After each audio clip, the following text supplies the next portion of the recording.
So we're going to be meeting in Hungary. Viktor Orban is going to be hosting. And it's really something that's time. What was meant to be a historic Trump-Putin Peace Summit in Budapest has turned into a clash of narratives. Washington, Moscow, Brussels, and Budapest are all speaking. But no one can say if the leaders will ever sit down face to face. Originally pushed by Hungary as a neutral venue, the summit was meant to bring US President Donald Trump and Russian President Vladimir Putin face to face in Budapest for direct talks. But after days of silence and shifting statements, what began as a diplomatic milestone has devolved into a war of words. Trump, speaking to reporters in Washington, hinted that the meeting may not happen at all. No, I don't want to have a wasted meeting. I don't want to have a waste of time, so I'll see what happens. But we did all of these great deals, great peace deals. They're all peace deals. They're agreements, solid agreements, every one of them, but this one.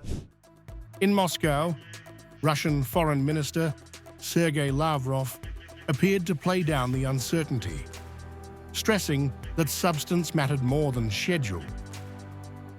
The main thing, after all, is not the venue or the timing of the meeting between Russian President Vladimir Putin and US President Donald Trump, but rather how we will move forward on the substance of the issues that were agreed upon and on which broad understanding was reached in Anchorage. We agreed with US State Secretary Marco Rubio to continue these phone contacts in order to better understand where we stand and how to move in the right direction. And Kremlin envoy Kirill Dmitriev added that preparations for the summit are still underway, pushing back against reports that the meeting had been cancelled. The media distorts comments about the near future to undermine the prospects of a future summit. Preparations are continuing. The European Union, meanwhile, has grown openly skeptical. EU Foreign Policy Chief Kaja Kallas warned that any move toward concessions with Moscow could embolden future aggression. If we just give in so that Russia gets what they want, then we will see more of this. We have seen this already in history several times. So our approach is clear. We also discussed this with the ministers today. Our approach is clear: to help Ukraine to defend itself and also pressure Russia to stop this war.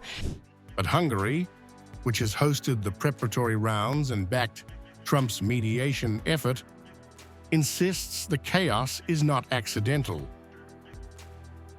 Until the summit actually takes place, expect a wave of leaks, fake news and statements claiming that it won't happen. In a later statement, Sijato went further, accusing unnamed Western powers of trying to sabotage peace before it begins. From the moment the peace summit in Budapest was announced, it was obvious that many would do everything possible to stop it from happening. The pro-war political elite and their media always behave this way before events that could prove decisive between war and peace.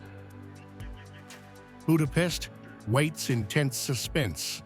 Trump vows not to waste time, Moscow insists preparations are on track, and Europe fears being sidelined. The summit's fate now hangs less on diplomacy and more on who controls the story.